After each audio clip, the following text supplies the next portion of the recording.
satisfied with I mean, that's first of all because exactly because of the problem you raised, the fact that for other crimes we're not sure whether there was a change in reporting or a change in action. And in fact, I think there is a point that didn't start strategy. How do you have a book like the intelligence process like so 50,000 copies? That's the kind of thing you need to do.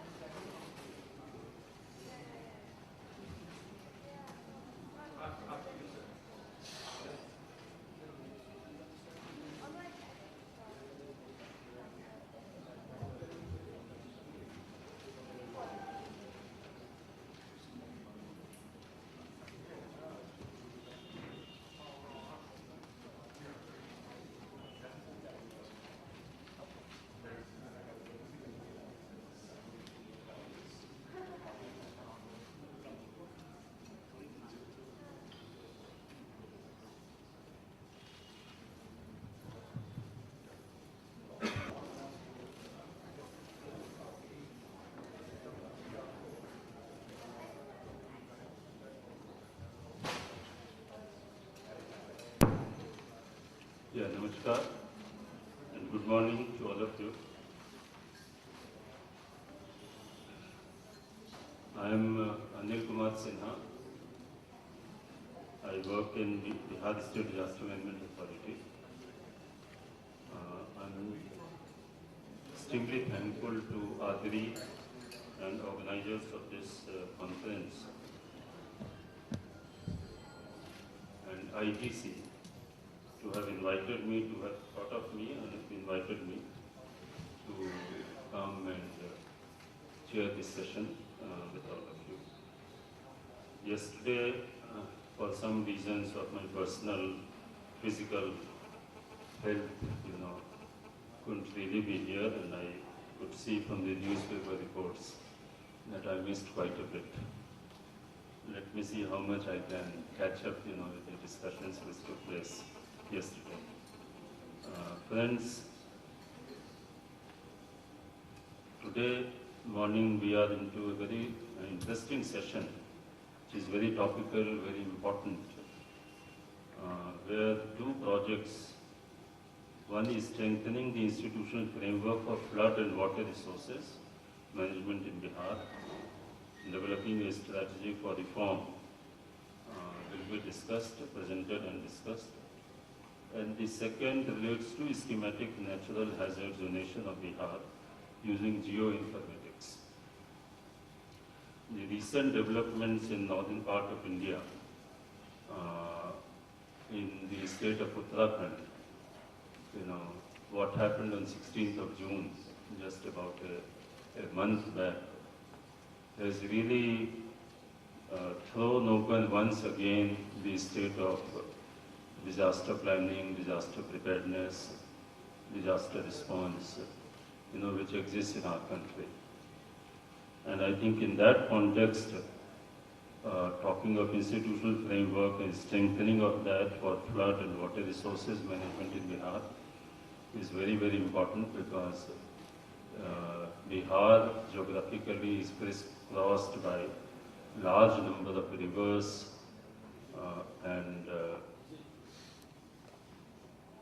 and floods are the annual phenomena.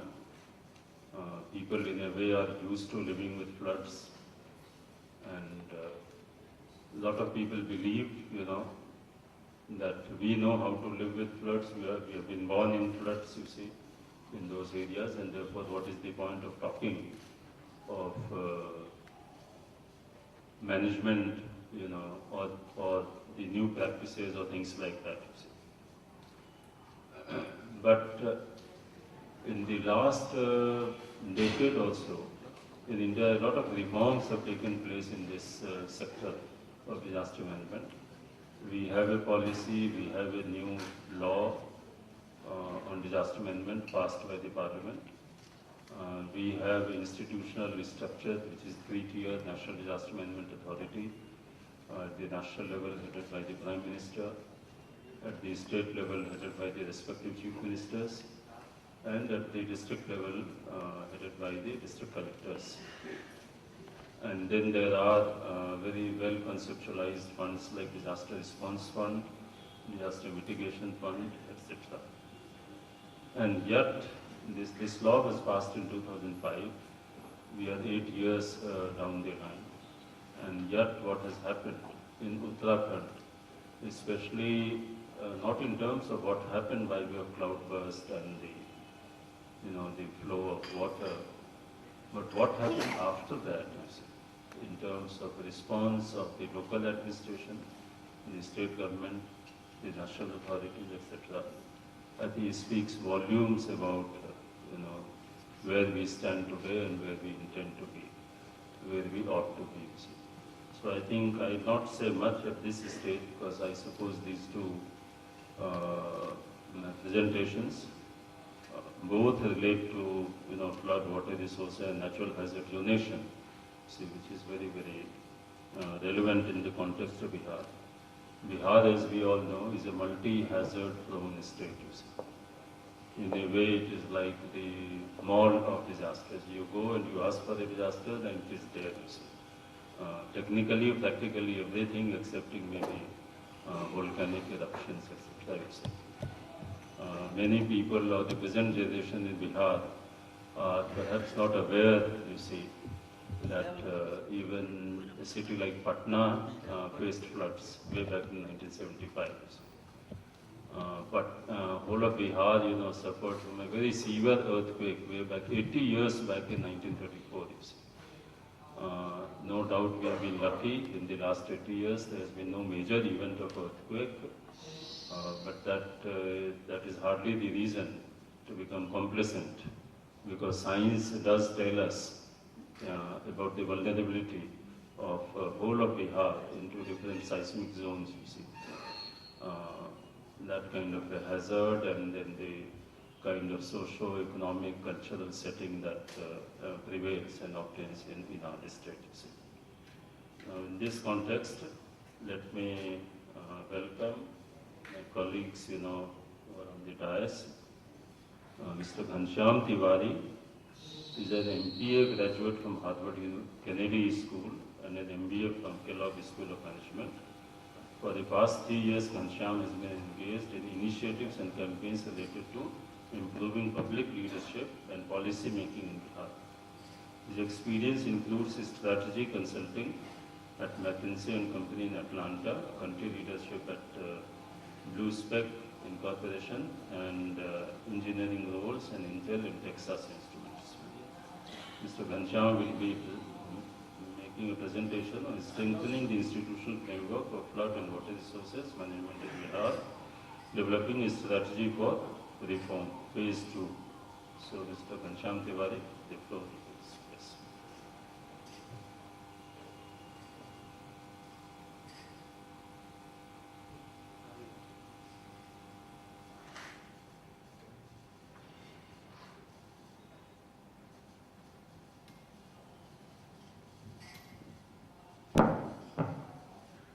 Good morning. That the room is not flooded today means that some of the techniques we have proposed is working. So with that note, a very good morning to all of you. This is a work that has been done with great support from IBC and incredible openness and support from the Water Resources Department, where we have looked at what are the mechanisms by which Water Resources Department really operates on flood management, and what are some of the ways by which the flood management institutional setup could be strengthened in the Water Resources Department. So on that note, I'll start this discussion. Just to give you an outline, can you have the mic?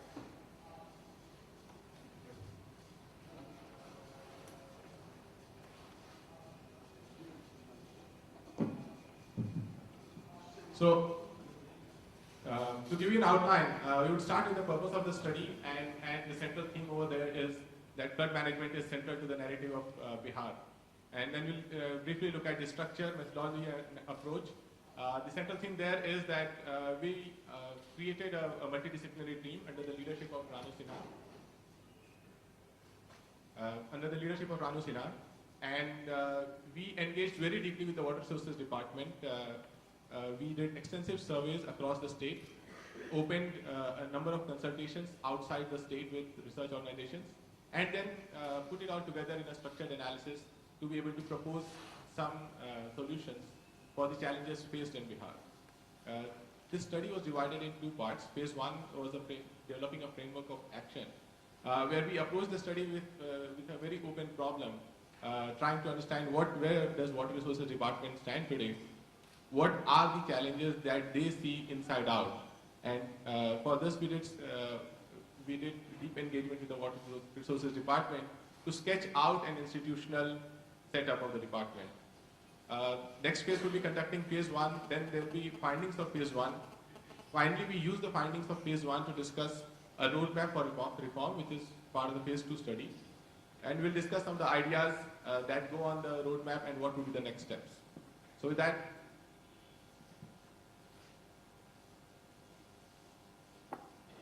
so what is the purpose of the study? If you look at the flood management challenge in Bihar and the entire flood setup, this is a dynamic challenge, and that's what we discovered. At one end, you have dynamism coming from rivers, which are constantly enhancing and changing the nature of the challenge. The river course changes, there is sedimentation, the human settlements as well change over a period of time. Then there is an issue of climate change, and overall it creates unpredictability. On the other side, what do we need to match this dynamism of the natural situation? We believe that it is continuous improvements through institutional mechanisms, use of latest technologies, and there is a fair bit of development on technology space, use of better resources, better leadership, and to a great extent, just good fortune. So we looked at these aspects, and we thought this makes a compelling case of why such a study should be done on institutional strengthening. To give you an idea, here's the map showing flood zones in Bihar, and probably Sri Anil Sinha ji can elaborate more later, but each of these zones are actually danger zones. In the past, each of these zones have created serious and severe calamities for the people of Bihar, which has meant destruction of property, loss of life, and loss of homes. Looking at the structure and methodology of this study, we had a multidisciplinary team to start with. Ranu Sinha, she was the principal investigator. She has extensive experience in water sector at World Bank and more. Martin Burton is an engineering expert of international acclaim, and I claim to be an organizational consultant. In terms of the phases, as we said, there was two main phases. One was a framework of action, and the other was a roadmap for reform. The framework of action focused on deep engagement, surveys, parallel study on the current research work, and overall structuring each of these things in a framework that outlines clearly the problems that the department faces today and could be fixed. On the roadmap of reform, we depended heavily on a broad consensus within the department, especially at the leadership level, on how do we look at the institutional sketch that emerges from phase one, and then what could be some of the ideas that exist on that institutional sketch to strengthen the department. To put it in a simplistic diagram, this is what we say is the institutional development process, where the first step is analysis and diagnosis for the overall institutional framework. The second step, this is a typo here, but basically the second step is analysis and diagnosis, the organization in its institutional context, and the third step is design. I mentioned these three steps primarily because the fourth and fifth step, which is implementation and monitoring, is pretty much onus of the department and is a process that goes for multiple years and is best left to the department. With respect to phase one, we outlined a set of steps starting from scratch. We said that we would like to engage at the Water Resources Department, at the leadership level, at the field level, and at the community level. We wanted to survey the supporting organizations of Water Resources Department, which is Flood Management Information System. We have Mr. Samya representing that department. And WALMI, which is basically the training apparatus for Water Resources Department. we held discussions both with Water Resources Department and FMIS to think about what would be the right format of surveys that need to be done. We also established the ground reality with some preliminary scoping visits in the Gandak Basin, analyzed the operating manuals of the department that is already in practice, interacted with a bit with, not deeply, but a little bit with the Disaster Management Department and State Disaster Management Authority to sharpen the focus, and then analyze all the data that came through to be able to say something about this. In terms of surveys, what we looked at was a field survey of the department, looking at who's posted in flood management zones as a junior engineer, as an assistant superintendent engineer, and then looking at the community in those zones. This was probably the first time that such a parallel study of a view of the department from within and a view of the department from outside was being conducted in the same location. We separated this part of the survey from the survey of institutions as well as the leadership. And the focus at the leadership was just to look at the number of years of career progression that each of these senior leaders in the department have gone through. What have they learned as part of their association with the department, and what are their core strengths collectively and individually. In supporting organizations, we looked at WALMI and FMIS. To give you an idea, this is the organizational map of the Water Resources Department as reported on the website. Without going into the detail, we are outlining the leadership and field officers, the chief engineers, the executive engineers, the chief engineers and the engineering chief are the primary leadership survey people we interacted with. We closely interacted with the Water Resources Minister, and since we started this study, there have been 2 major transfers of principal secretaries in the Water Resources Department. So we didn't have much time to interact with Sri Arun Kumar Singh, but the previous principal secretaries, especially Mr. Afzal Amanullah, we closely interacted with him through the study. This gives you an idea of a basin-wise flood-prone and protected areas as reported on the Water Resources Department website. What is of significance is, as you look at all of these river basins, these are the basins that crisscross Bihar, and as you look at the total number of embankment in terms of kilometers that has been constructed, that is more than 3,500 kilometers. So this is serious asset building and serious construction that has taken place over the years, and clearly has become the primary way by which this department has operated to protect people from floods. Going back to the study, the way we divided the entire landscape of Bihar was, we thought it would be useful to look at interbasin differences. So we chose 3 basins, Bagmati, Kosi and Mahananda. Within those basins, we wanted to look at divisions and subdivisions and villages within those divisions and subdivisions. So overall, in the survey, we interacted with 2 divisions in each basin, under which there were 4 subdivisions. We also interacted with field officers, a total of 22, which is executive engineer, assistant engineer and JEs. We interacted with villagers in these 4 basins. Overall, we had 145 respondents. These respondents across the villages were mixed for caste, gender, profession. There were PRI members. There were people who held businesses in these communities. We also had focus group discussions in these villages to understand what are the differences between individual thinking and collective thinking. Finally, as I said, there was leadership survey.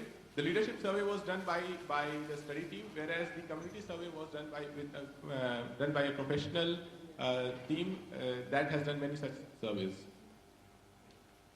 To give you an idea, the star marks the places that our team visited alongside engagement within Patna. This is just a list of villages that were visited in each of the basins.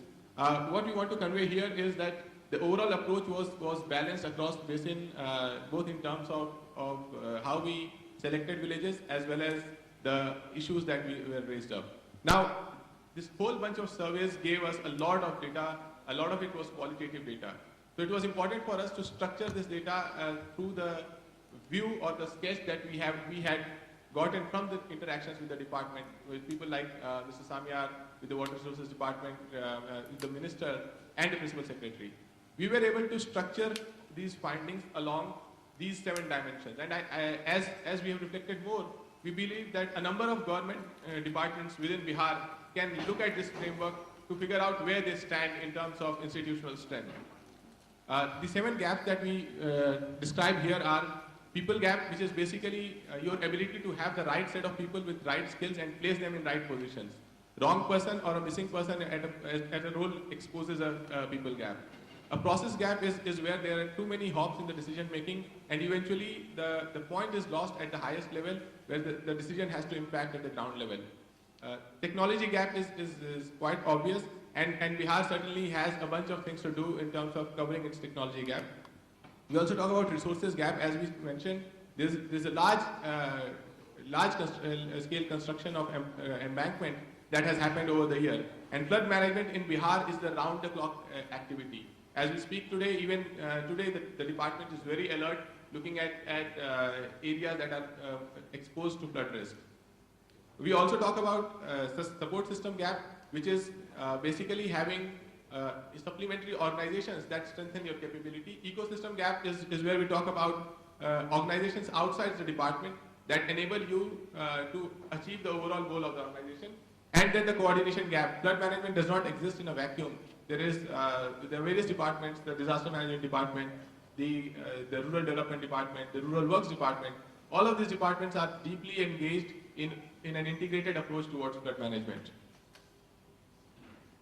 This is just a theoretical structure. This is a 7S model, has been used at multiple places before, where they look at an organization and with these 7 parameters: structure, systems, style, staff, shared values, skills, and strategy. But overall, what this is saying is these parameters, people, skills, the way they are deployed, the process that are used, the collective value system of the organization, and on top of it, the overall strategic focus of the organization determines how strong an organization will be in its capability.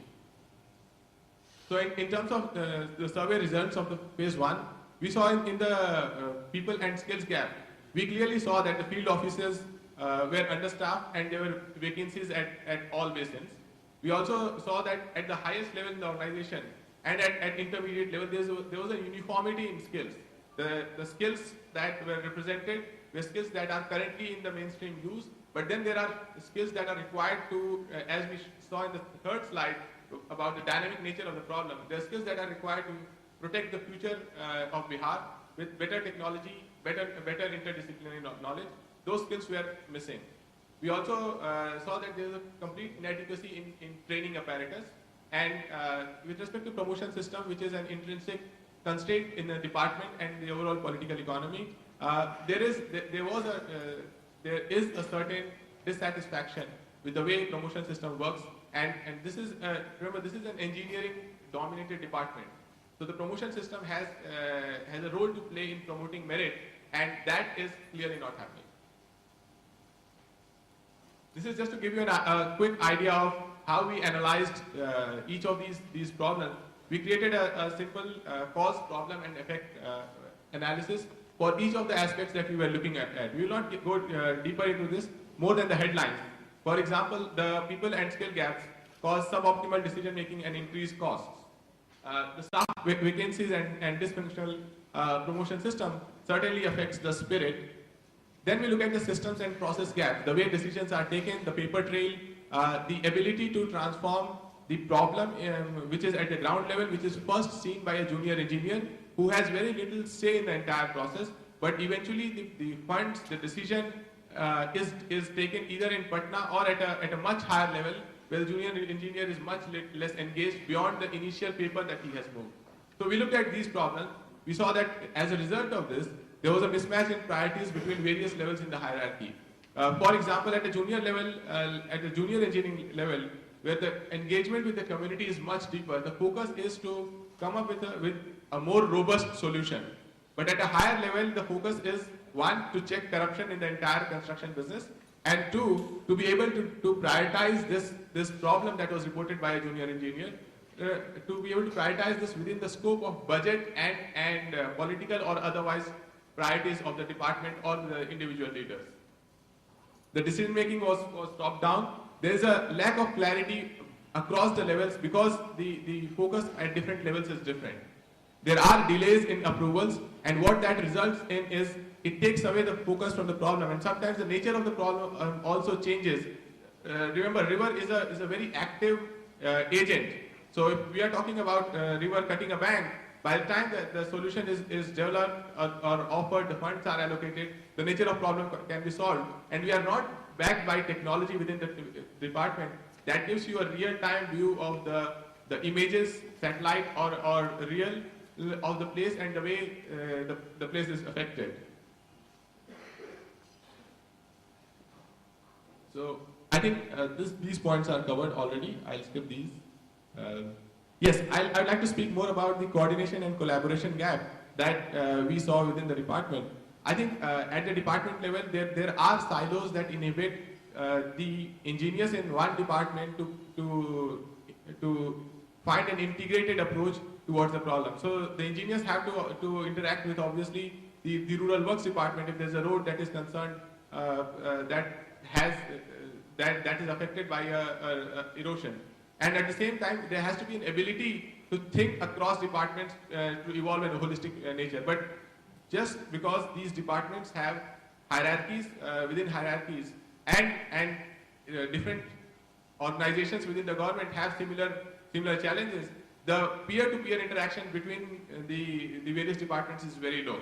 And that limits the nature of interaction that happens across the department. In terms of resources and funding gap, we did not find resources that are readily available to do organizational work or long-range thinking.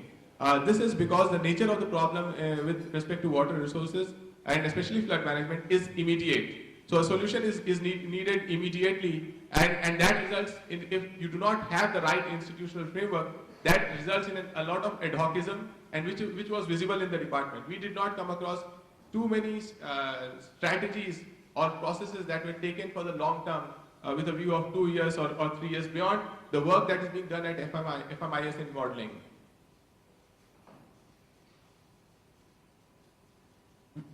What was very interesting is the report from the community. So there were 3 levels of insight that we received from the community, and as I said earlier, we interviewed 145 households across 12 subdivisions in the 3 basins. Alongside, we also had held focus group discussions in these 12 villages that we spanned. There was an aggregate level of information that we received from this interaction. We also understood how the communities are engaging with floods, what is the level of interaction they have with the water resources department. The common feelings that emerged in these surveys is, one, waterlogging and siltation is a parallel problem that exists alongside the dangers of flooding, and they have to, in real time, they live more with the waterlogging and siltation problem than the flood problem. Second is the maintenance of embankments. The community view is it's slow and their level of satisfaction is very low. But what is more important is the 4th point, where even if entire community has been living for decades on the near the same bank, their collective ability to respond to a challenge, the collective ability to partner, to suggest better ideas has not developed. And we'll see that in the next slide, which is generally talking about the focus group.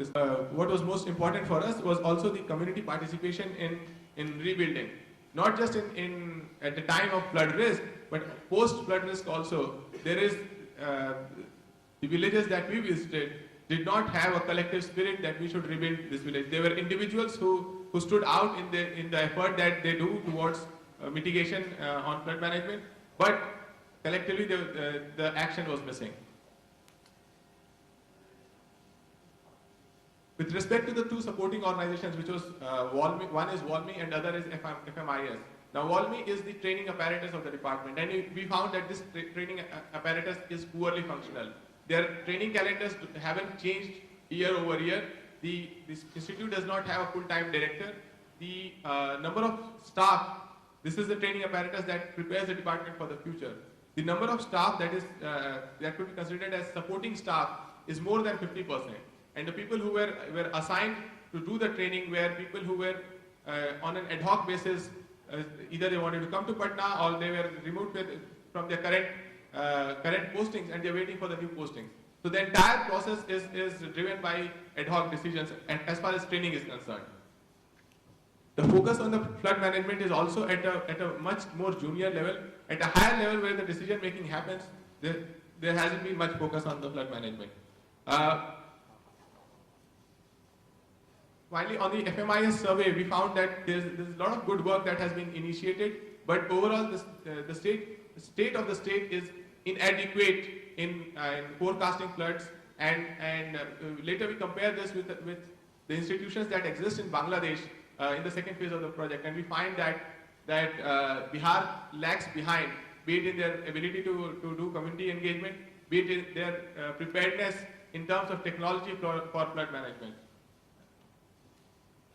So summing up, basically for the phase one, this is the overall view that emerges about the department. If you look at the collective activities that is taken by the department, on the right side we show the dynamic nature of the problem. But if you look at where the department focuses today, it is merely on the engineering aspect. This is a department built on strong engineering and very alert, proactive action, and that is the reason why they've been successfully able to ward off flood disasters in the recent few years. However, the key thing that we talk about is the work related to intelligence and knowledge is very little. And this is a future scenario that we presented to the department where the focus should be. The focus from construction should not consume the entire department. There has to be a much more focus given on intelligence building, much more focus given on monitoring, and a much little focus has to come towards process overloads. Much more focus has to go towards knowledge building. So this formed the basis for our phase 2 work. I would like to mention here that phase 1 work was presented to the department in full capacity of the senior leaders and led by the Water Resources Minister himself. They were incredibly open, they accepted that these are the challenges, and they allowed us to look at phase 2 and look at some of the ideas that will help reform the department. Looking at the institutional process, the second phase was basically the design process. How do you create a design for a roadmap that matches the nature of the problems outlined in the previous phase? So if you look at what we looked at the previous phase, basically we looked at 7 gaps, which is people, process, technology, resources, support system, ecosystem, and coordination. From the roadmap perspective, from the ideas perspective, we narrowed it down to four places where we wanted to propose ideas. One is technology, the other is organizational and institutional aspects. We wanted to propose ideas on skill and training and community engagement. We hope that these set of 4 areas collectively bring the focus within the department on reforms. And these reforms have to happen at the skill level, at the style of leadership level, at staffing level, at systems that govern this entire organization, and the overall strategy of the organization. This is just to give you an idea of the organizations that we consulted. Phase 2 was more about reaching out to organizations that have the right capacity, have shown the same level of institutional progress in matching similar challenges. So we approached a number of organizations in Bangladesh. Ranu and I visited Bangladesh, as well as we approached institutions within India, IIT Roorkee. We had discussions with IIT Delhi, and we had preliminary discussions within IIT Patna and NIT Patna. But overall focus was to understand what can be done better in Bihar, such that Bihar becomes the epicenter of better flood management practices, technology, and overall organization. In terms of solutions that we found, and these are the final slides of this presentation, we found there's a certain things that could be done easily that is not done. On the technology roadmap, there's a need for online database for basin level flood risk. There is a need for better transport equipment and communication tools. Flood risk mapping has to happen at a whole new scale in Bihar that has not happened for the past 65 years. Flood early warning and dissemination system have not reached at a level where you can credibly and predictably inform people and authorities responsible for flood mitigation. And there's a large embankment base within the state, and there's a critical need for an asset management system that allows you to be able to take these embankments and protect them. At an organizational and institutional level, as we are running out of time quickly, we looked at enhancing the scope of planning and research to be able to measure and benchmark, institutionalize the best practices of the department. And we also proposed that there's a need for dynamic staffing and planning based on flood histories of individual places. Overall, we also talked about how the department has to diversify in its skill set, especially at the highest level where the decisions are being taken, and so that there are no blind spots at the decision-making level within the department. And in skill and training, our suggestions were largely obvious, but they were borrowed from our visits from Bangladesh and things that are working right in Bangladesh. There's one final slide on community engagement. The view of the department overall is that embankment is the client, it's not the community.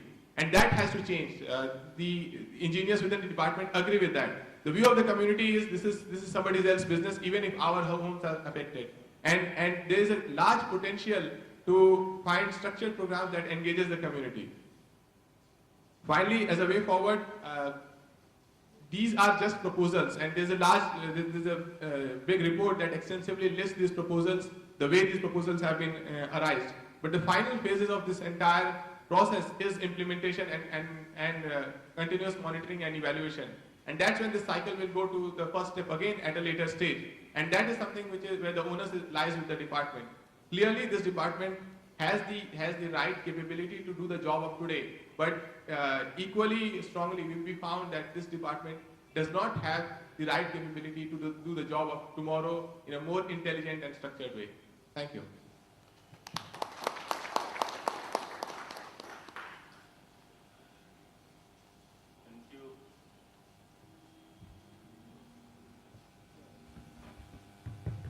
Okay, thank you, Kancham.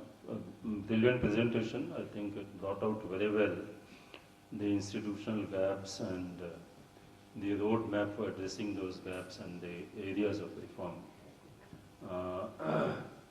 Shall we go now to the next presentation, which is on the schematic natural hazard zonation of Bihar using geoinformatics by Mr. Tuhin Ghosh, Jadavpur University, and Anirban Mukhopadhyay, also from Jadavpur University. Mr. Ghosh and Mr. Mukhopadhyay, you have strictly 25 minutes. I have been told to stick to the time schedule, so yeah, please.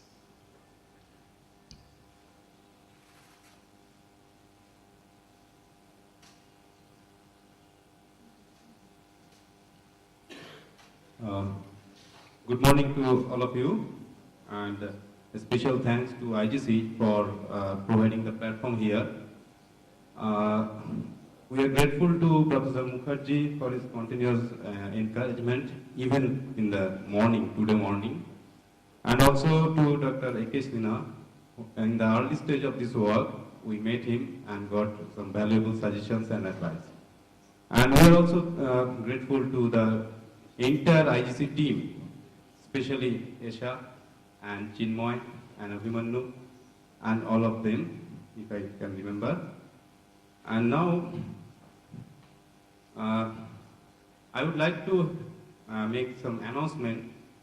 Sorry, sir. One announcement is some kind of declaration that in the last week, Kolkata was very humid and spell of frequent rain. So I got some throat infection. And if you get any unusual sound, please ignore that. Those are not including my presentation.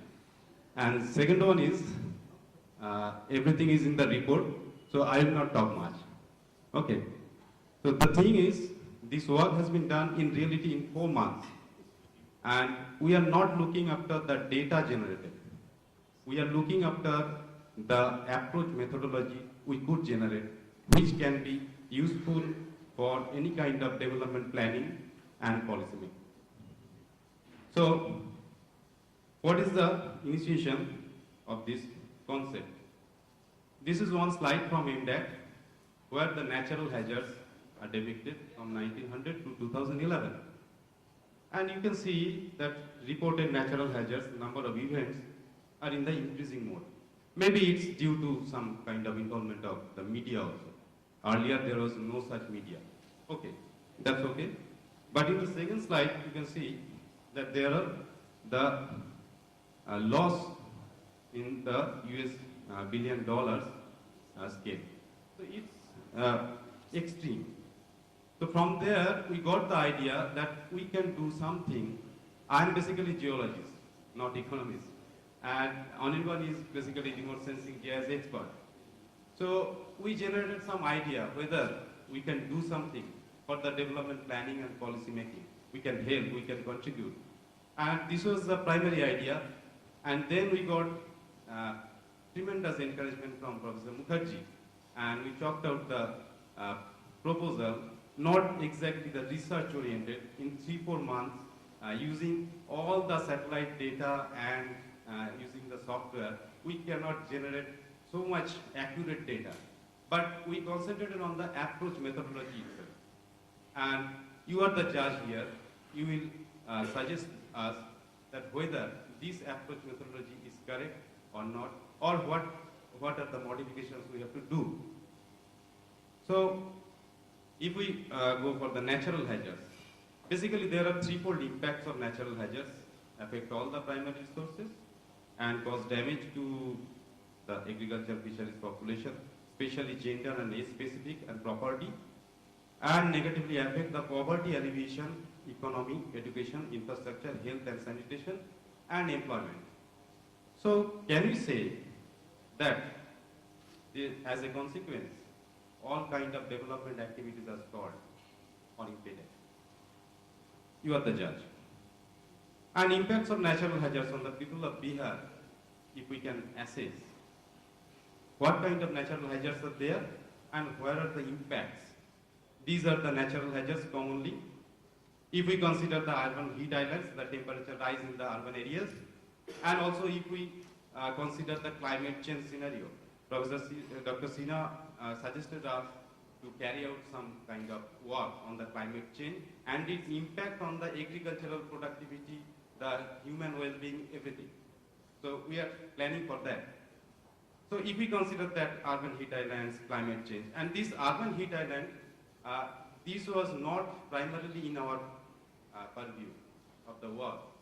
But whenever we were working with the temperature change and other things, we got some signal that there are specific temperature domains, and in the city and suburbs, we know that all, but we could estimate that.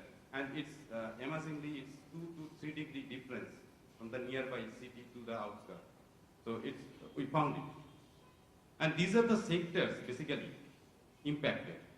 In the social sector, in the infrastructure and services, and in the productive sector, and also on the environment. So these are all basically linked with the growth, development, and all kinds of planning, and the sustainability and the flourishment of the society and our state also, Bihar state. So after understanding that possible direct or indirect impacts, the questions are there, how do we manage these natural hazards in terms of preventing, or we cannot prevent all the time, or minimizing its impact to society and environment, and how do we keep away the impacts of natural hazards from the pace of development and growth? These are the basic questions. These are the methodology and approach. So the strategy might be not to allow the natural hazards to become natural disasters. There is some difference. And hazards are inevitable, we cannot prevent. But disasters are not. We can prevent, we can minimize the things. And we must break the link. How? Through the risk assessment of vulnerable population, preventive and impact minimization measures, and preparedness and emergency response. So our work basically concentrated on the first part, and we are trying to formulate such kind of methodology, approach methodology, that will be useful and that will be incorporated in the development plan of the state, of every state we say. And so the natural hazard management in our terms should be all about breaking this link as far as possible to minimize the impact. And this is the vulnerable people, society, environment and economy. And these are the natural hazards. So can we say that the disaster whenever occurs is basically combination of vulnerability and hazard? So if we can remember this disaster is nothing but equal to vulnerability and hazard, and we can go to the chronological order, this risk, hazard and disaster, there are definitions, I am not uttering those ones. And there are the impacts of natural disasters we have already discussed in combination. And there are the growth potentials in the agriculture, fisheries, forestry, water resource, energy and biodiversity. We'll see afterwards. And our concern is also the population change, rising population in Bihar. From 2001 to 2011, there is the sharp increase. So framework of the project, we are basically dealing with these things: assessment of flood, assessment of drought, assessment of earthquake, and the thermal heat islands. And basically, we are doing the thing is the multi-criteria analysis for multi-hazard vulnerability analysis to find out what are the things there and how we can minimize the risk and we can keep up the pace of the growth and development. So these are the methodology of flood. I will go faster here. And these are, everything is in the report. So I'm not going to repeat all those things. These are the analysis. A lot of analysis are there. These are some part of that. And 2009 flood. The prime reason for flood was heavy rainfall from Nepal basically. And the northern part was highly affected. So 2010 flood. These are the things. And these are the findings. I'm going a bit faster. 2011 flood. These are the findings. 2012 flood. These are the findings. So the conclusion, the northern part of the state along with some parts of the east are particularly susceptible to flood. In general, these are the locations, districts get affected by flood. And the analysis for last few years has shown that the year 2011 experienced the highest flooding. Flood inundated areas are like that. So this is the 2009 to 2012 analysis of the flood affected areas. It's around 14,950 square kilometer. And the destruction of the natural resources and economic activity as such, and the area affected. And is that not hampering the growth trend of the state? We have to say yes. There is no other alternative. These are hampering. And we have updated the previous work of the UNDP flood hazard zonation map. And this is something like this, not like very sharp and rounded shaped areas. These are some specific areas using the digital elevation model and contouring and everything, what we need. Drought is such, this is the rainfall in Bihar, 2009 to 2012, and the maximum rainfall was in 2011, less in 2009 and 10. So the vegetation health index we have assessed to estimate or understand the drought index, and its maximum in 2011 according to the rainfall also, and less in 2009 and 10 is obvious. And drought affected areas during 2009 to 12, minimum in 2011, and very much in 2009 and 2010 due to less rainfall. So the drought affected areas are changing like this. And the conclusion of the updation of the drought affected area, that was the NACMO map available for Bihar, this is something like this. You can see the central part, there is nothing in the NACMO part, but recently those parts are being affected by drought. So we have find out something, some new locations, drought affected areas. And the conclusion is analysis of drought in Bihar says that the southern part of river Ganga faces severe drought every year during Kharif season. The main reason for these droughts in the onset of monsoons and its uneven spatial distribution. Here lies the question of climate change analysis.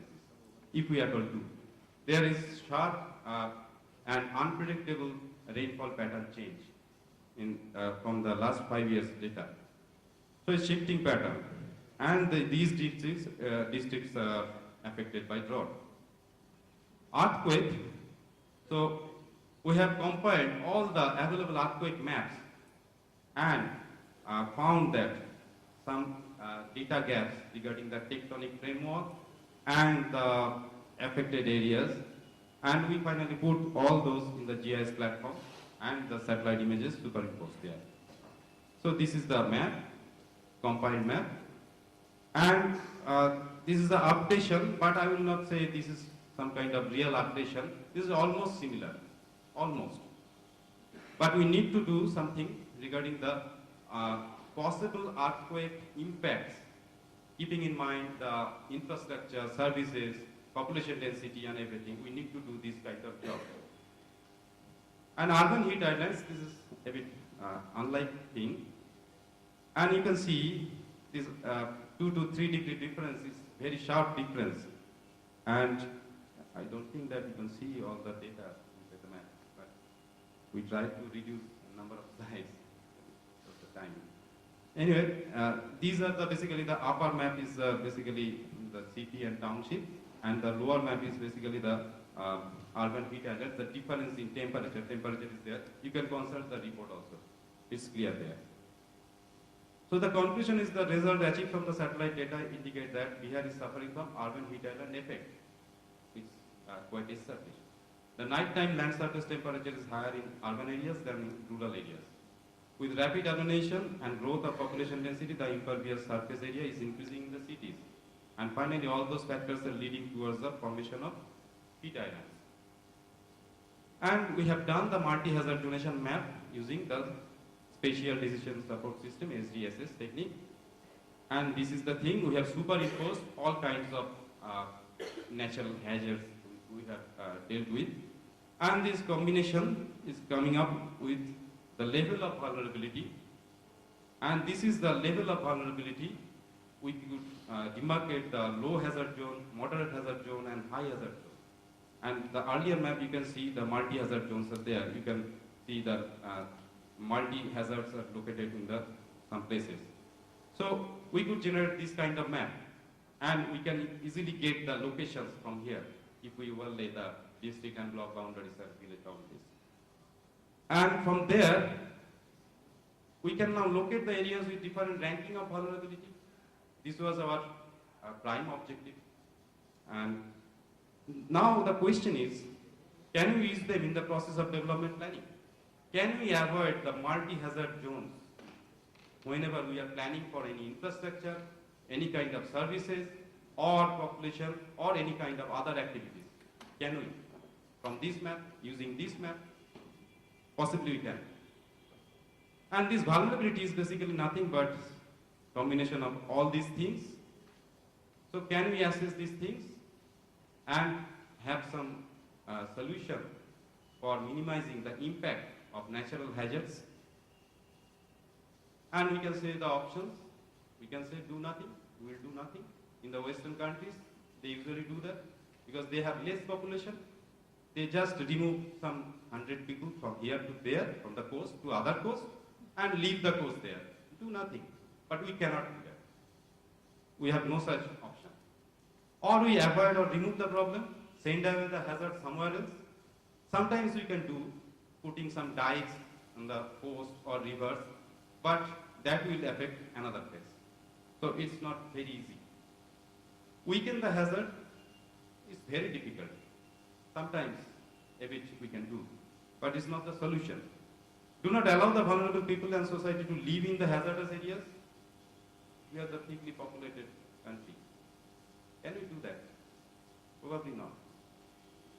Convert the vulnerable people, society, environment, and vulnerable economy in the hazardous areas into non-vulnerable one. Is there any non-vulnerable one? Open for new settlement? No. In Bihar, in West Bengal, nowhere I think. In the mountain areas, There might be, but that is not non-vulnerable. Those are landslide flows.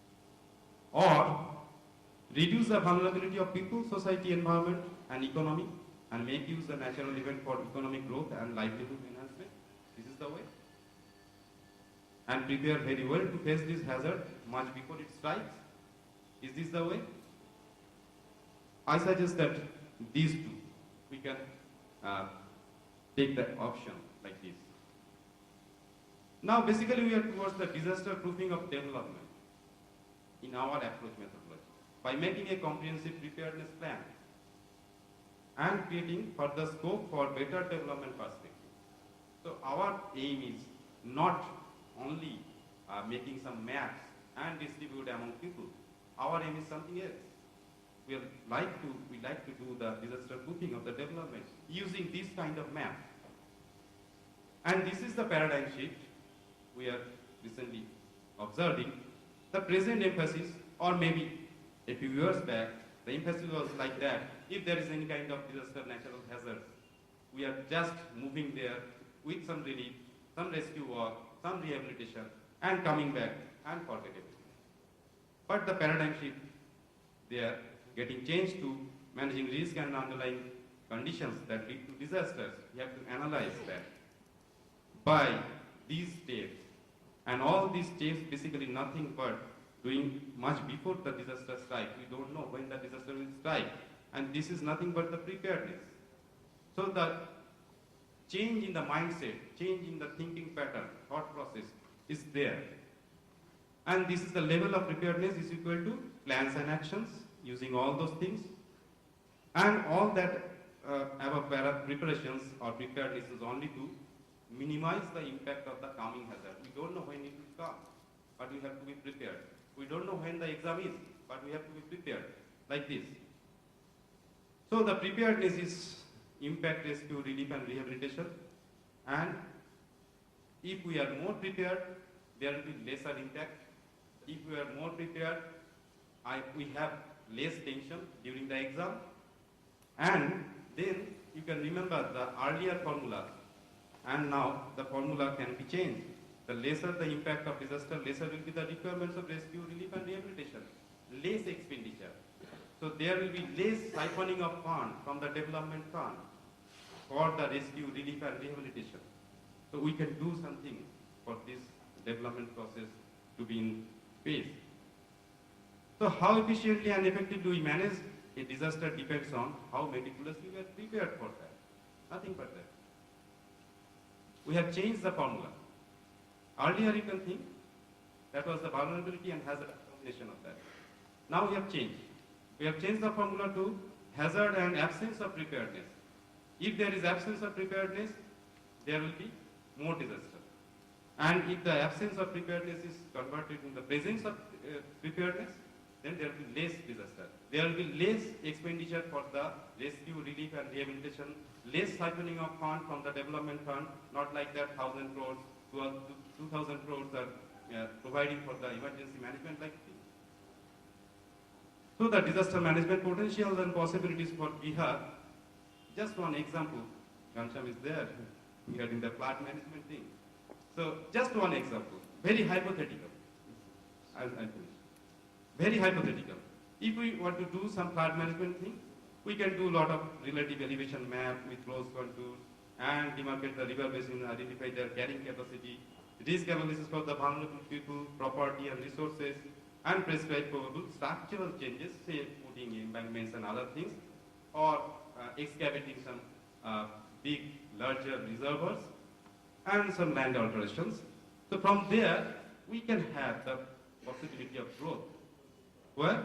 In the agriculture field, if we put some embankment, check dams and other things, we can have more moisture in the soil, and we can have good productivity, might be.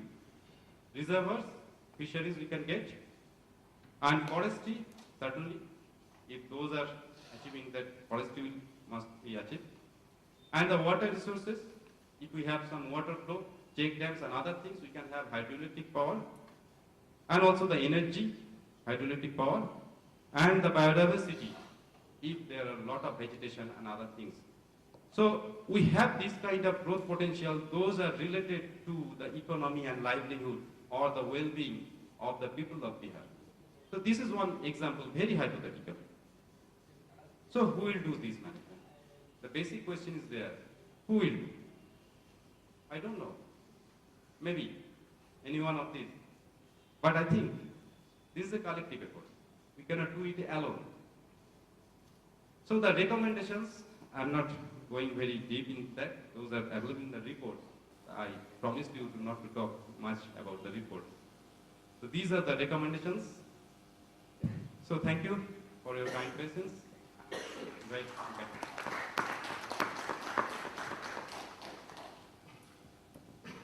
Thank you, Dr. Tuhin Ghosh, for a wonderful, brilliant presentation, bringing out the natural hazards to which the population in Bihar is exposed and how it is related to different aspects of development and the growth. Perhaps we would know that, Bhuj earthquake had pushed back the state economy by about 6%, while the Indian economy by about 2%. It may look to be rather small in our context, 2% or 6%. But if we look at some of the smaller countries like Haiti in the Pacific, which was hit by an earthquake in January 2010, their economy was hit by 260% of their GDP. And I suppose it will take them decades. Even countries like Japan take a decade to rebuild what is lost in a major disaster. And what to talk of countries like, Haiti. But at the same time, if we look at another neighboring country called Chile, which also faced a greater earthquake of higher magnitude in March 2010, just about 2 months after Haiti, they didn't suffer practically in terms of loss of lives or infrastructure, property, etc.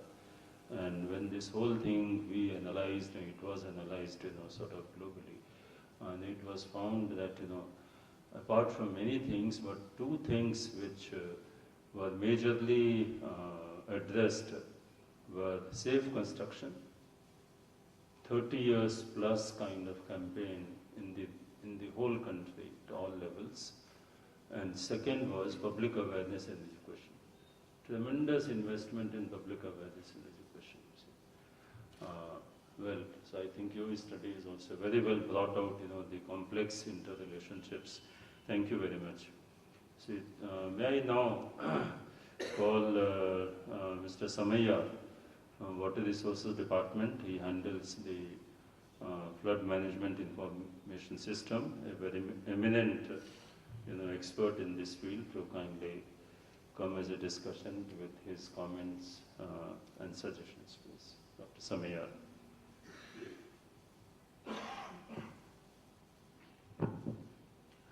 Good morning, everybody. I'm Ajit Samaya, Joint Director, FMIS. It is well known as Flood Management Improvement Support Center. This is a very small organization, part of the Water Resources Department, and working in the flood management. And basically, we are being supported by World Bank. First of all, I would congratulate Mr. Ghanshyam Tiwari for a very wonderful survey he has done for Water Resources Department regarding the strengthening institutional framework of the department, particularly in relation to the flood.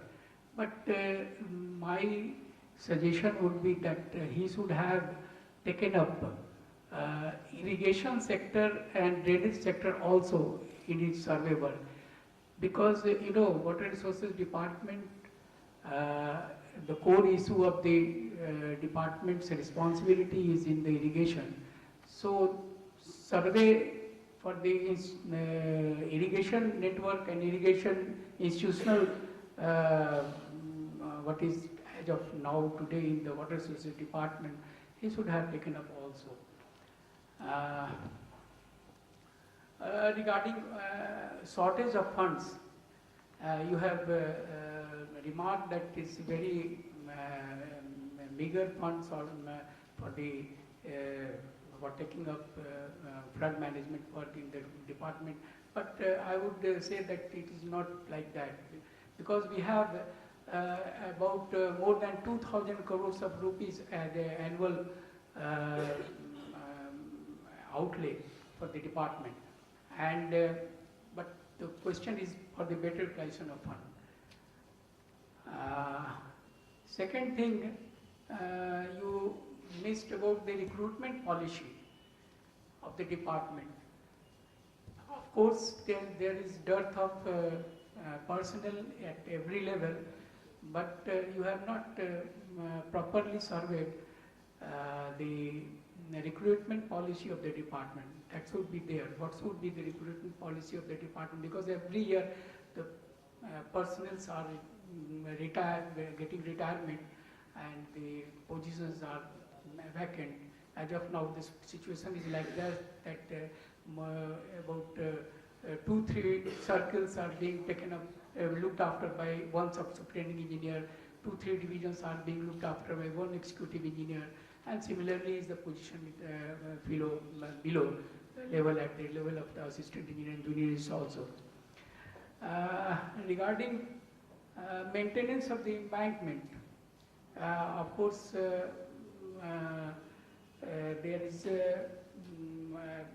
not very good record of maintenance of the embankment, but my view is that it is because of the poor record of embankment inspection. Altogether, we have 3,030 kilometers of the embankment, and we don't have very good embankment inspection tool for the embankment. That is what is needed in the department. Also, you did not mention the maintenance of the embankment is also get not actual attention. That is because of the people living within the embankment also. A very good amount of people, good numbers of people are living within the embankment. And people have constructed embankments within the embankments to get them protected. So this is also one of the points you just missed in your survey, and you didn't point out the remedy for that. Regarding FMIS, this is a World Bank supported project, and of course because of that it's a very good institution. And we have, you mentioned about lack of early warning system. I would like to mention that we have already progressing, almost finishing this early warning system in Bagmati Basin. This is almost in place, and we have received the model, forecast mathematical model, and we are validating those the forecast data with the observed values. So this is one thing we have developed. Regarding the experts not traveling to the field, you mentioned that but it is not true. Water Resources Department has constituted a team of experts, which is known as Flood Forecasting Force, FF. So every year we constitute a team of experts who visit the field for they suggest what type of anti-erosion works has to be taken at the critical locations. And also they work during the flood period also. Okay, thank you very much. So your study was very good. I appreciate it. Thank you.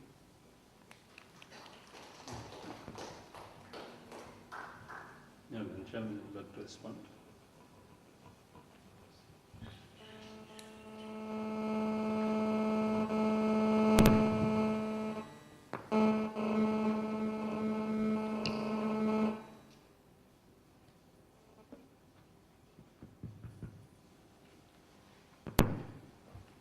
Thank you, Mr. Samyar. That was a very good, comprehensive analysis of some of the things that were not adequately mentioned in the presentation. Many of these things are mentioned in the report, though.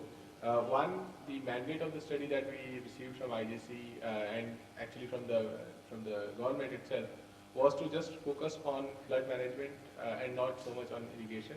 So that limited the focus that we had. But the department has promised that they want to engage more. So we might be looking at irrigation. This is something which is in the works. With respect to funds, you said it rightly that there are funds for flood management. What I was referring to is that funds are or resources are there, but those resources are not there for organizational development. Because the categories in which funds come are embankment construction or something else. But there is a need for funds on training, on building institutions, on creating research projects with other organizations, and we did not see those heads in funds allocation. With respect to recruitment policy, we do mention in the report, and this also came up in the discussion with the minister, that recruitment is spotty, and that's the reason it is all the more necessary, as we mentioned in the report, that the allocation of the staff has to be dynamic and on the basis of risk and flood history of the circle or division in which the staff is being put. With respect to poor maintenance of embankments as well as poor record of embankment inspection, I agree, and I love that with something else that Mr. Samia said, that we have experts who visit the area. But I think together this expert focus as well as the hierarchical nature of the organization takes away a lot of potential that exists in lower level decision making and community level intelligence. And that is one thing that we suggest in this report, that there is certain distinction that can be made where more decision making could be offered at the lower level because there is greater visibility and the action time is faster, while the experts can come in to monitor the progress of the project and even check if there is a wrong step being taken. So those are the points. With respect to Bagmati Basin modeling, something that came up at the ministerial level discussion when we presented the study was, one, we requested that such modeling has to be done for all the basins, but it also came up that we do not have the required data from Nepal. I think the elevation data is not available from Nepal, and that limits the effectiveness of these models. In Bangladesh, when we visited, we found organizations who already have a 3-day forecast model, and now they're working on a 5-day forecast model, where they'll be able to tell the stakeholders that flood is going to happen in 5 days from now. And that is something that has to be checked, because then I would share a couple of anecdotal things. One is people devise their own ways. It's not that people are short of innovation, but in lack of technology, there are people, community members who say that, oh, this was in one of the basins we visited. They said, oh, there's this mountain over there, and whenever there's lightning there, we know there's going to be flooding. There's another community member who said that this is a fisherman community. We send some of the children to in the water in flood season to find out whether there is a scouring, which is basically cutting of banks. So there are these spontaneous methods that are developed, which are not institutional, and that's also something that was a finding of the study. Thank you. Thank you, Ghanshyam, for these clarifications. I would only say one, just a couple of points at this stage. One is that I think it is rightly brought out, you see, the fact that the focus of the departments remains on engineering aspects. You see.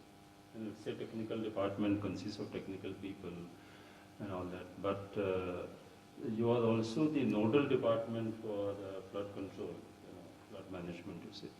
And therefore, in this whole business of public awareness, educating the people, engaging with the community, etc., I think that is something which falls between your department and disaster management. I suppose that is something which is really not being addressed adequately.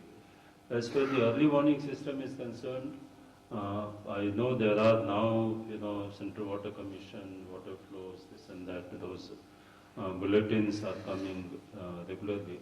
But I think what is really needed, if we again take the example of Uttarakhand, is that if the IMD were to say that, look, there is going to be heavy precipitation in next 24 hours of this much of amount, etc. That is fine. That is, as they said, it is sort of forecast, isn't it? But what people need is warning, is alert and warning. You see, those technical details, metallurgical technical details and data have to be translated into people's language, you see. So that community gets a message, that it is level 1, level 2, level 3 kind of an alert. You see, if it is level 1, you need to do this. If it is level 2, well, there is a higher level of, sort of preparedness, etc. If it is level 3, then you've got to evacuate. I think those kinds of gaps remain as far as the early warning system. Therefore, early warning system has two ends. One is the high-tech end, where the state-of-the-art technology through satellites and all that is being employed. But there is another end which is the people's end, and the two do not connect. That is also one of the gaps. I don't know if Ghanshyam mentioned about that, you see. But I think the study has very well brought out, I think, the kind of gaps in 7 areas in terms of culture, in the government, the processes, the recruitments, the coordination, all that. I really wish somehow these things go into the governmental system. My friend, long-time friend and colleague, Anup, we are also batchmates, is here. He's headed the state administration, the chief secretary. Perhaps he can give us ideas as to how do you take this wonderful analysis. I personally find it is very good, in terms of analyzing an issue sort of holistically from various angles. But then how do you take it back in terms of translating it into practices, imbibing it, and integrating it into day-to-day functioning of the government. If that doesn't happen, then that is another gap, which remains between wonderful, brilliant academic studies, but then the government goes on and on in its own way, you see. I think that is something which we really need to address.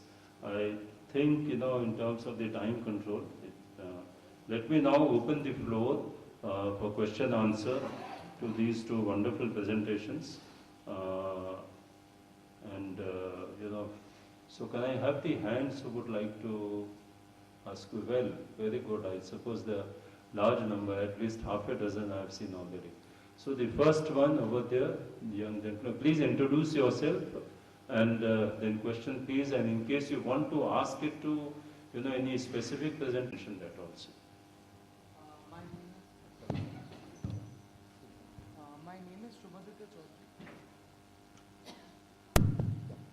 My name is Shubhaditya Chaudhary, and my question is to Ghanshyam. Of late, a lot of flood experts have been talking about the very approach to flood management of the department as being flawed. They say that embankments are the very reason for changing of the course of the river, and they have actually aggravated the flood situation. So what is your take on that? And another question is that one thing what I wanted to say was that rather than shortage of funds, it is the shoddy construction and poor quality of work that has, hampered the the developmental process in the state. So what do you think can be done? Like, can we do something to involve the local community to ensure quality? Well, can we have a couple of more questions and then try to see if they can be combined in terms of answers? Perhaps that will be better management for time. Yes, please, on this side. My name is Johannes Urpelainen and I'm from Columbia University in New York. I have a question for the geoinformatics paper. I'm interested in the map that you showed where you had the different hazard zones, and you talked about the need to account for that in planning. So are you aware of any trends in migration, for example? Are people themselves aware of these hazard zones? Are they moving away from them? I'm thinking of to what extent is the population already adapting to these things even without any planning? Yes, please, madam. Please.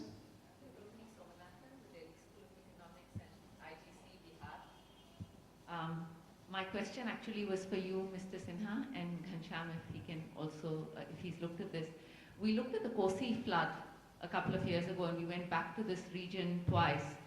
And what struck us at the time was actually the effectiveness of the state apparatus in actually distributing relief. But there was nothing much happening on the agricultural extension front. So these were, especially because a lot of the areas flooded at the time had not been flooded for 50 years because of the breaking of the embankment. There was a big change in just what land use would have to be if these areas were planted again. So there was a lot of dumping of sand in the northern parts, there was a lot of water logging in the lower parts. Has there been any, has this been addressed from an agricultural productivity standpoint at all? Have people figured out what can now be grown in these areas?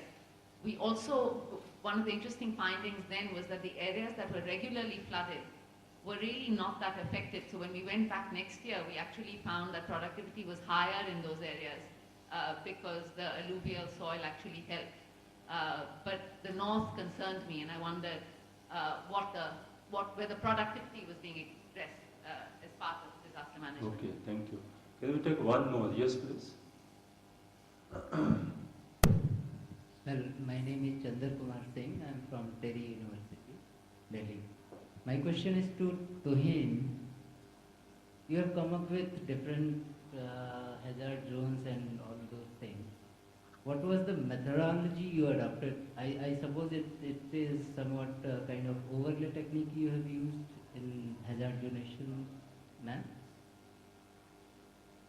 So if such is the case, then there is much more of subjectivity in the method itself.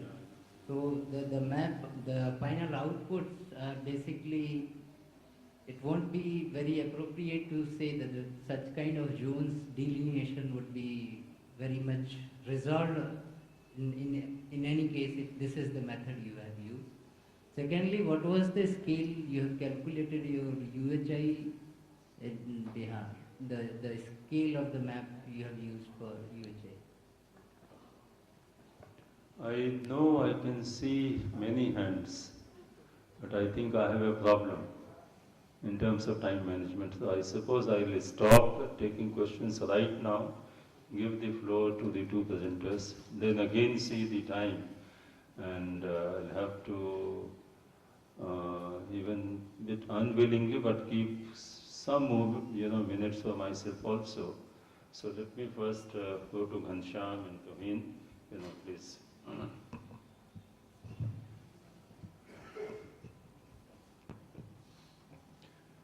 Thanks, Rajat, for those questions.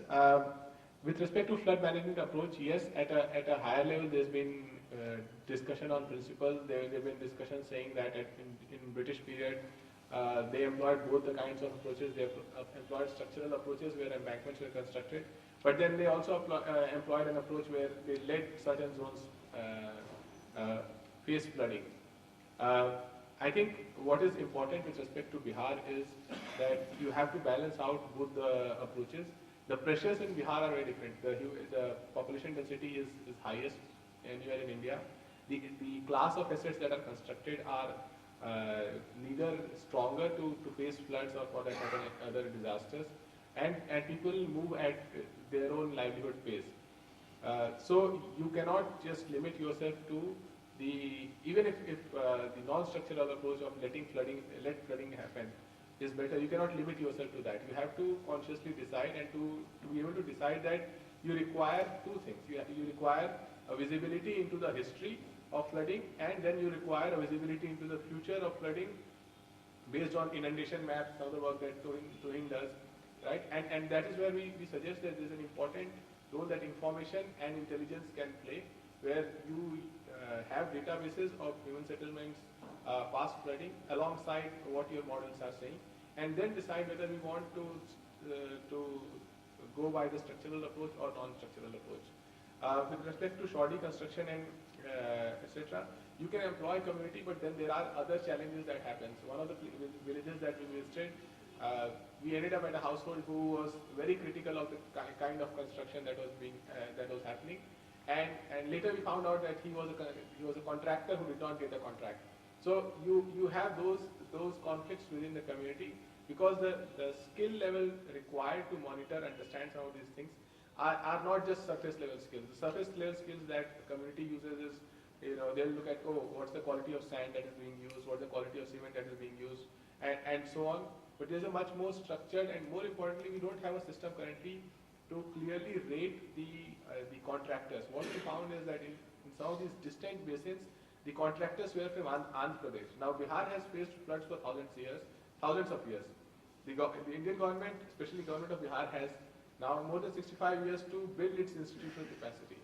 And that is both within the government and outside the government. If we still have contractors from places who have not faced flood, and we don't have in-house contractors, engineers that are known as experts on these things, then somewhere we have faltered in the institutional analysis. And that is the kind of futuristic design that is required. In 4 or 5 years, if vision is taken, then Bihar should be able to teach the country or other places how do you manage floods of this complexity, where the sedimentation is different, river course is different, there's a pressure of human settlement. So everything that that has to happen in Bihar. One of the things that the minister was also looking at and thinking about was, why is the Kosi model in Pune? There's a physical model of Kosi that rests in Pune, so where the flooding happens here. And these are the questions as the debate on federalism and state powers happen. We have to think about that. Where should the centers of excellence be if we really want to strengthen a state? I think with respect to Rohit, I'll first let Mr. Sinha answer. I'll just quickly add 2 hints. I think World Bank has a study related to some of the aspects. I have not fully looked at it, but I've heard studies related to overall agriculture roadmap of the Central region. I've also heard of studies related to livelihood roadmap for the Kosi region, but I don't know where that. Yeah, for the first question to us, yes, you are very much correct that there are traditional knowledges of the people there, and they are having some idea of adaptation. But you see, there are a lot of interventions from the upland, and the flood pattern is changing. We have shown that one. So where the people have very little knowledge about the adaptation or cope up with the flood, they are facing the flood and tremendous flood. So they cannot use much their knowledge. And seriously, there are problems with the climate change. And the pattern of rainfall is changing, the deglaciation, the upper Himalaya part from the Nepal is, a lot of water is coming. And if you see the paper of Professor Rajiv Sinha of Kanpur IIT, you will see the rivers are shifting, lateral shifting is very high. So not always the traditional knowledges are working. And only traditional knowledges cannot cope up or mitigate the impact of so much tremendous flood. So we need to have some mitigation measures. For that, this kind of donation will help that where, how much is the impact and how we have to react, how we have to tackle the situation. So this is the real time of work that we need to address the things very properly, accurately, and very focused way. So this is our, basically the approach for this kind of work. Is this okay? And the second question for that, I am passing on it to Anirban. Regarding the methodology part, we have used pairwise comparison in multi-criteria analysis system, and that is well established and lot of references are there. So we have used these things, and P.K. Joshi from Teddy University, Professor P.K. Joshi, he helped us in that process, and he was from the beginning with us in this method. And one thing I just want to add, we have used all open source data and open source software for formulating this project. Nothing we have purchased, or everything is free and all available on internet, and we can anybody can download it, and the software also is free. So we have used open source software and satellite images and data for the analysis of this project. And we, this is one kind of pilot project, so we have only 4 months time. So within that time, whatever possible we have done. And regarding the scale of the map of urban heat island, I exactly didn't get you what you want mean, but the temperature difference in urban and rural is 2 to 3 degrees we have found out. And scale of the map means these are the, in GIS you better know that the scale can change in soft copy, so the question is not clearly understood by me.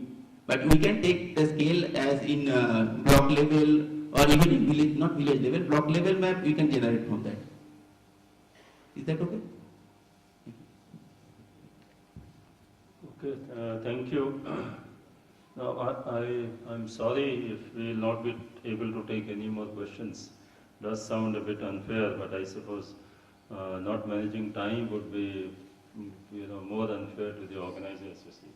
So I think we must conclude. I was told 11:10, and then Shahbalji also came and gave a mantra in my ears, very softly.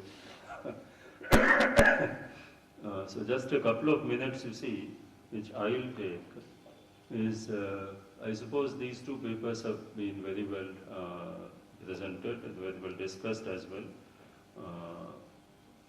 I'm sure the participants would have time during lunch and the rest of the day to interact with the presenters.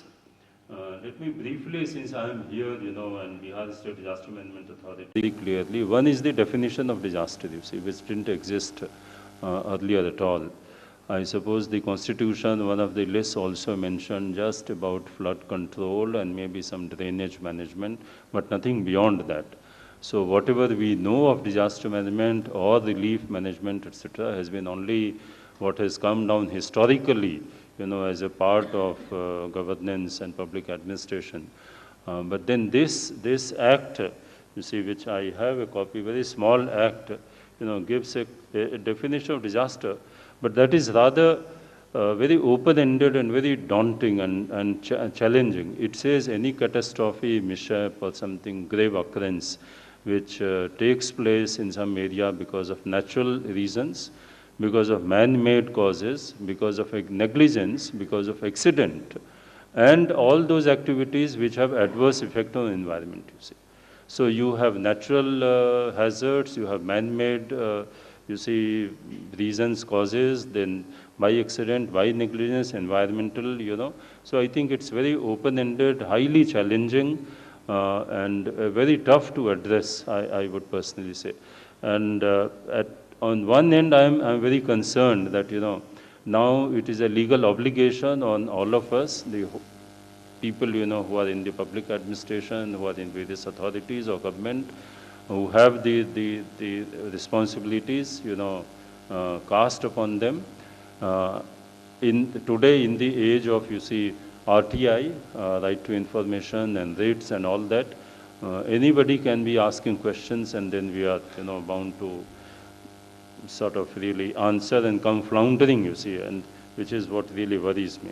The second thing is about this institutional structure, which I said at the national level, state level, and the district level. As we can see, Prime Minister, Chief Minister sort of heading for very specific reasons that any major disaster, leads to major destructions and not only killing people in large numbers, but also destroying all life support systems, as we have seen in tsunami in 2004, or Bhuj earthquake, or now in Uttarakhand, And therefore, there is need to mobilize the whole government, literally the whole government, all parts of that, to address the kind of situation which comes up. And then the recovery, which is a highly long time consuming process, highly complex kind of a process, also requires the efforts not only of the whole government, but also of the whole society, all the stakeholders and players, etc. And then the third, the funds, the structure of funds and mitigation fund, etc. But then again, ironically, it's 8 years and the mitigation fund at the national level has not yet been created. Even the Finance Commission couldn't come to clarity about the mitigation fund. Though we can claim that in Bihar, our cabinet has already approved the concept and the modalities of the Bihar State Disaster Mitigation Fund. It will become operational, hopefully, very, very shortly. Now, in terms of our work, there are 2-3 areas, broad areas which we address. One is the structural mitigation. Second is the non-structural mitigation.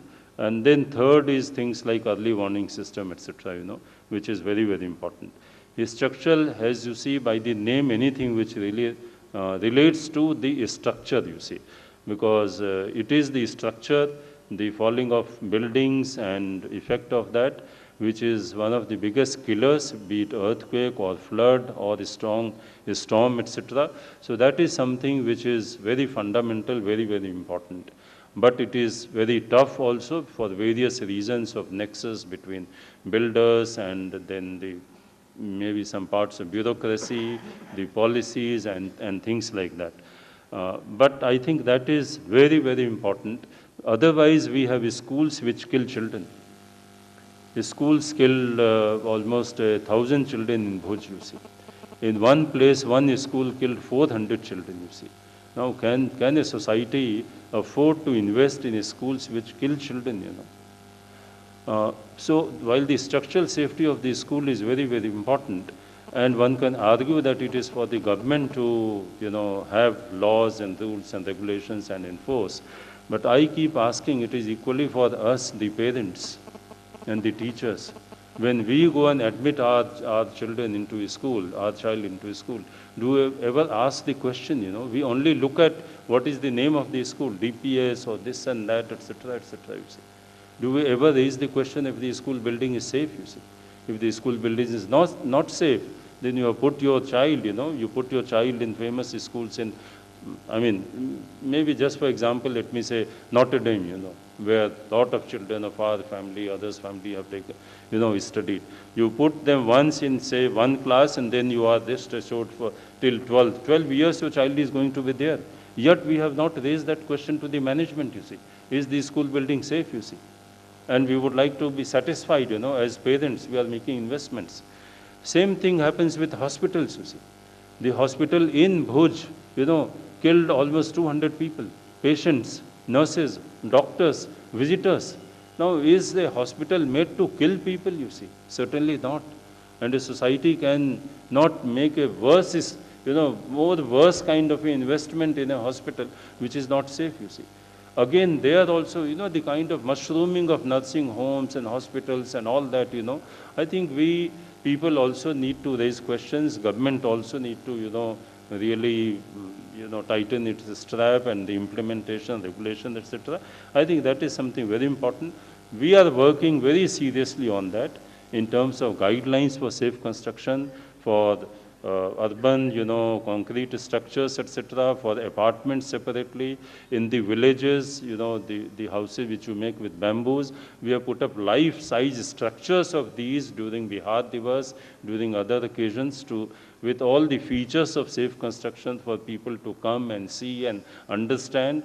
We are coming up with a concept like free earthquake safety clinic where people can come and take advice and address, you know, get their concerns addressed, etc. You see, that is something. I'm not going into detail, but briefly then mentioning about the non-structural, you see, which is again very, very important, anything which is other than structure, you see. And in the structure, let me also mention one thing about the retrofitting, you see. Because everybody raises the questions that it is fine, whatever will be the future construction will be safe. You have given the guidelines and building codes and all that. What about my building, my house, my grandfather made it, you know, 70 years back, 60 years back. For that, retrofitting is the science and technology, very new. Even in a place like Delhi, not more than a dozen buildings have been retrofitted. Though that is not the case in the rest of the world, you see. People have done it, but we have come up with guidelines on retrofitting, and we are really trying to sort of propagate that. Bihar government has taken up a massive project of training of engineers, architects, contractors, builders, and masons, you see. It may take a couple of years, but the idea is that there should be none in this business, you see. We have been holding number of meetings with all agencies, all organizations which have to do anything with construction, you see. And then coming to non-structural, you see, as I said, of many things, I think one of the most basic and fundamental things is the public awareness and education. And as you can see, you know, small attempts like, say, this calendar, I hope you have seen, this is just a novel way of, it is not a calendar, it is just the format of calendar has been, you know, very sort of smartly used That too a table calendar, not a wall calendar, because it will be on your table, it will be for the whole year. It has both the sides, front and the back. So it has messages for the guy on both the sides. It's a good sort of primer or the overview on, say, floods this year. Last year it was on earthquake. The first year it was on general disaster, risk reduction, etc. Then we have started practices like, flood safety week, earthquake safety week, fire safety week, road safety week. These are all now covered in the definitions. They are all killers, I tell you. Unfortunately, our society is a very strange, wonderful society. We claim so many things, heritage and old civilization, all that. Yet there are things we just do not care to address, you see. But we have made some very small, humble, sort of beginnings. We are a very small organization, very new organizations. So what we are trying is the baby steps right now. We are not yet, fully operational also. But with these, we also came out with a revised flood hazard atlas, you see. Mapping of the hazards, you see, and mapping of the vulnerabilities is one of the, again, basic kind of a step towards any disaster mitigation, you see. Like public awareness education, I keep telling that, sir, I'll just take 2 minutes. I'm aware of the constraint of time. That if somebody is pointing a pistol behind my head, you see, and there is a danger, but if I do not know anything about it, you see, what is the reduction or the mitigation measure I'm going to take? Nothing, you see, because I just don't know about this risk, you see. But if I am James Bond, you see, or if I have some James Bond, specs or something, with me, and that alerts me, and then I'm able to take action, you see. Or there is another situation where my grandchild, granddaughter, or grandson is playing with a toy gun, you see. But then I know what is the risk, you see. And I encourage the child to play, you see. I said, fine, go ahead, you see. You play. So I think it is very, very important for people to understand the risk, profile the risk, assess the risk, analyze the risk, and based on that, decide what is the level of risk that you are prepared to take, and what is the level of risk which you are not prepared to take, and whatever you are not prepared to take, you got to have some strategy and plan to really, prevent yourself from the damages which it has the potential to, cause, you see. So that is, I hope kindly do take a look at this small attempt, called Punarnava, you see, because whole disaster management is about bouncing back to life, you see. How Uttarakhand is now able to bounce back to life will really show, the kind of resilience people have, the resilience government is able to build into the capacity, into the whole system, etc. And therefore, we have two slogans, and I'll end with that. One is, Aapda nahi ho bhari yadi puri ho tayyari. It very well brought out in the two presentations.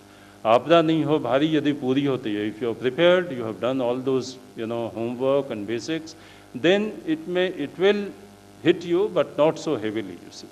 And the second is about the process of development, making it sustainable, is विकास ऐसा हो जो आफत से बचाए. विकास ऐसा हो जो आफत से बचाए, विकास ऐसा हो जो आफत न बन जाए. School must save children. If a school is a symbol and milestone of development, it must save children first. That is basic, you see. A hospital must save its own people, you see, and its patients, you see, and then anything else, you see. And we say, in context of Bihar, one is build better. In normal course, you must build better, you see, which means incorporate safety, features, and so things are safer. But when you build back after, say, Kosi, Adam asked, you say, I have not really answered a question, is build back better, you see. You cannot be recreating the risk, you see. Much less recreating a new risk. You can't recreate a risk, you say, like Bhuj school. If you were to rebuild schools in Bhuj, it can't be the same schools. It has got to be better school, you see. So build back better. And in terms of Bihar, the two combine to say build back better Bihar. And I'm very happy that IGC, Adri, with Shabalji and Janji, everyone is into this. We'll be happy to, sir, collaborate with you work with you in whatever small way we can contribute. So thank you once again for remembering me, for inviting me, and giving me this opportunity to share these moments with you. Thank you so much.